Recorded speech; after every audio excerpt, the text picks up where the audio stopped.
aqui eu fui convidada para falar a respeito do pós-resgate no trabalho análogo a escravo doméstico, né? São sempre mulheres, 90 e tantos % são negras. Eu tive 2 casos de moças, senhoras que eram brancas, mas a maioria esmagadora são negras e pardas. São analfabetas, via de regra, e elas foram doadas ou entregues pela família original. Via de regra, essas meninas são bem pobres, do interior bem distante assim dos centros urbanos mais importantes. Então, mas a mãe, na melhor das intenções, quero crer, doa essa menina, um dos seus filhos, né, uma das suas filhas, com a perspectiva de que ela teria uma vida melhor na cidade. Essas moças, elas começam a crescer naquela nova família, mas elas não são exatamente da família, né?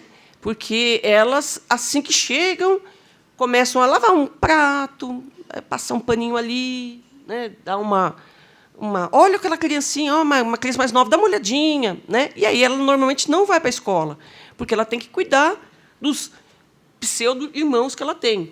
Mas ela não tem a oportunidade de formar o seu próprio vínculo familiar. Ela não se casa, porque ela começa a se vincular emocionalmente com as pessoas da família. Não raras vezes, a menina chega lá com a responsabilidade de uma senhora. Essa senhora morre, a criança meio que a escrava, ela passa, né, como se fosse uma mobília, ela é herdada pelos novos familiares que vão crescendo. A gente estava ajudando, a gente ouve muito isso. A segunda expressão, ela é da família. Ela é da família. Ela tem quarto aqui. Lógico, o quarto não é no mesmo gabarito dos filhos, é um quarto exatamente no fundo da casa, e ela pode ser quando quiser. Não, pode, de fato pode, né? O trabalho escravo doméstico ou análogo escravo em outras circunstâncias hoje, dificilmente tem o cerceamento de liberdade. A prisão se faz por outros critérios, né? Quando as pessoas são resgatadas por trabalho de safra, por exemplo, ou quando eles vêm da Bolívia, eles têm uma casa. Os bolivianos vieram da Bolívia, sabe? Tem parentes lá. As pessoas que vêm trabalhar na cana aqui em São Paulo são do Nordeste, mas eles vêm para a temporada de cana e depois voltam. Ou seja, ele tem um lar. As pessoas vítimas de trabalho escravo doméstico perderam esse vínculo há muito tempo. Então, a gente não tem para onde devolver. A gente não pode abrir a porta do carro e falar assim, você está livre. Né? E a pessoa vai fazer, e agora? Né?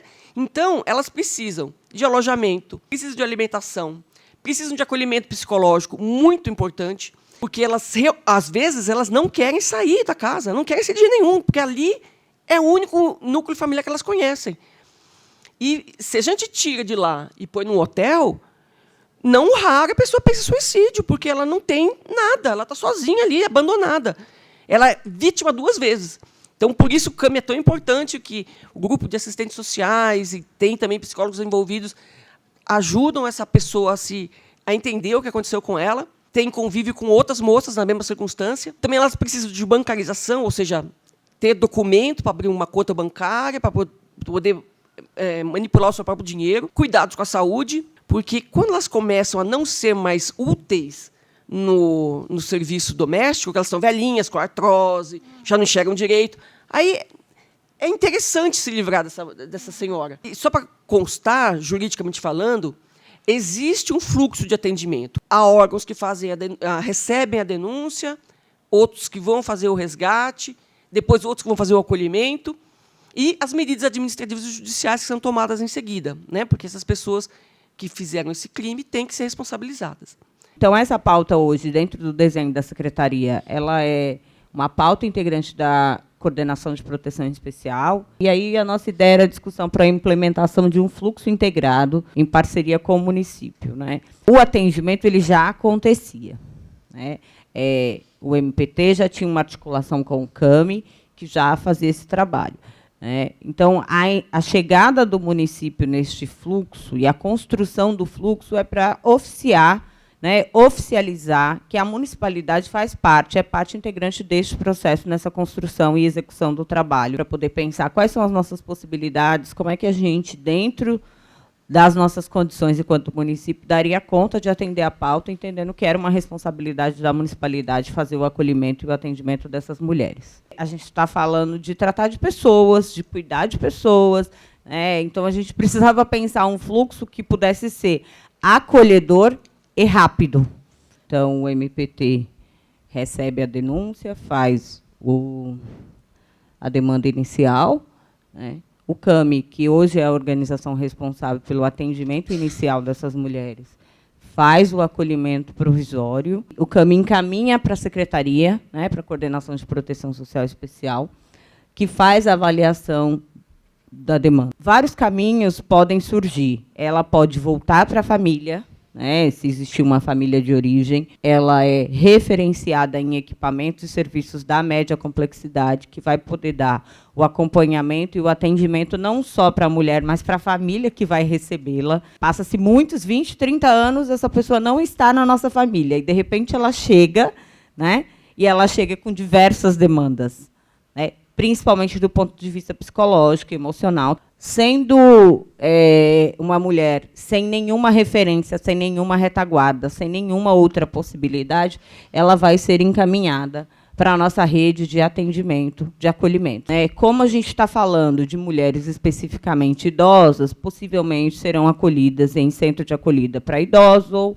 instituição de longa permanência para idosos. Então, o fluxo traz essa demanda, traz esse alinhamento e essa construção para que a gente possa tratar os casos individualmente, dentro de acordo com a demanda da cidadã. Esse acordo e essa construção desse fluxo, ele traz a garantia do atendimento individual e individualizado de cada uma dessas pessoas que possam vir a necessitar do atendimento, seja ele na média complexidade, seja ele na alta complexidade, garantindo o acolhimento. O CAMI significa Centro de Apoio Pastoral do Migrante. Nós temos parceria com o MPT já há alguns anos para falar das empregadas domésticas, né? Trabalho análogo doméstico das empregadas. Nós estamos com ação integrada. Hoje o projeto está com 10 mulheres que saíram do trabalho análogo de escravo. E a gente ficou muito grato com essa parceria. Veio do Ministério Público do Trabalho. Nossa grata também em parceria com a Prefeitura, porque, desde o princípio, a preocupação, né, da Vanessa, de toda a equipe, não é qualquer acolhimento. Nós somos parceiros também de muitas datas na luta contra o trabalho escravo, né, desde a lei, a 149. Então, quando a gente vem para um seminário, a gente não vem só falar do seminário, a gente vem falar de pessoas. E fico muito feliz de poder estar pensando junto com a psicologia, né, o que causa esses crimes. Para além daquelas muros da casa delas, o que acontece? Não é simples, não é fácil, mas eu acredito que aqui nós estamos para unir forças. Bom, eu pesquiso acrasia, tá? Desde o mestrado, que é um fenômeno que vem da Grécia clássica, que é o agir do sujeito deliberadamente contra seu próprio juízo, que é um fenômeno de racionalidade decisória. A primeira coisa que eu aprendi aqui, né, Rosane, é que nós não somos racionais. Enquanto o direito espera uma racionalidade absoluta do sujeito, né, basta ele ser maior, capaz, objeto lícito. E quando a gente depara com a acrasia, nos processos de violência doméstica, por que tantas mulheres renunciam à medida protetiva? Minha pesquisa, então, surge daí. Na mediação, eu deparando com essas pessoas, essas mulheres. E aí, eu, humildemente, fui estudar o que era e consegui chegar numa coisa que eu não achei que eu fosse chegar, né? A acrasia configura numa fissura decisória. Naquele momento, por fragmentos de segundo, aquela pessoa tem uma fissura decisória e não consegue agir diferente.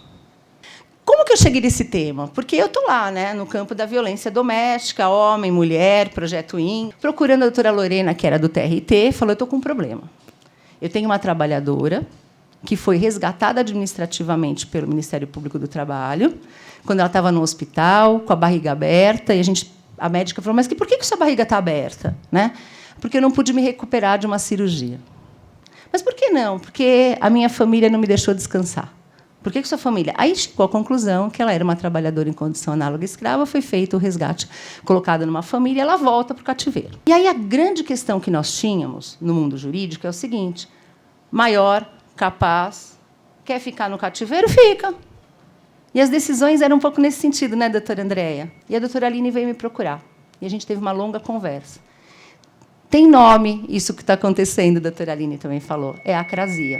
E ela justificou no pedido liminar com base na pesquisa que a gente fez aqui na PUC. E foi uma das primeiras liminares com base na acrasia. E a gente foi acompanhando a doutora Aline, dando suporte nessa conversa. E, no dia do resgate dessa liminar, a gente acompanhou passo a passo, gravando esse resgate.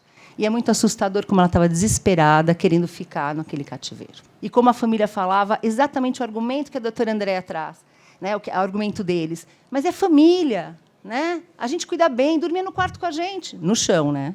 Então, o que prende as pessoas nesse momento, nessa condição? O afeto. Elas perderam sua família lá na origem, né? Elas têm um vínculo com aquelas pessoas que não têm esse vínculo de verdade com elas. E exercem um poder numa situação, num contexto de vulnerabilidade. E aí, dos casos das trabalhadoras, o que, após o resgate, esse da filmagem que a gente acompanhou, estava chegando o Natal. E aí ela falava assim: eu quero voltar, minha família, Natal, Natal, Natal. Aí eu cheguei para a doutora Aline, quanto tem na vaquinha? Porque, gente, não tinha rede aqui em São Paulo. R$1.000, Célia. Pode passar R$1.000 aqui, vamos fazer. Ela nunca participou de uma festa de Natal em que ela não servisse. E a festa aconteceu. Eu acho que foi a primeira vez que a gente parou no grupo de WhatsApp de escutar que ela falava: vou voltar para a família, porque é a família. Claro que teve um arrefecimento quando a família foi denunciada no crime, né? Ela se sentiu culpada porque a família estava sendo denunciada no crime. Ela fala: essa era a minha pior alternativa. Para mim, tenho por hipótese, né? E acho que o meu doutorado vai trabalhar um pouco isso, que ela agiu em acrasia. O agir contra si. Na acrasia, o agente é capaz. Ele tem uma fissura decisória. E é isso que precisa entender, porque senão fica confuso na hora da análise dos documentos, da análise das provas. Ele pode ser capaz, mas naquela fissura ele não é livre. Tá? E aí nós estamos por fase a fase, acordo a acordo, construindo mediação estrutural. Né? É disso que a gente está falando. Porque se fosse depender de processo para implantar tudo isso, a gente ia levar 2000 séculos e não ia conseguir fazer isso.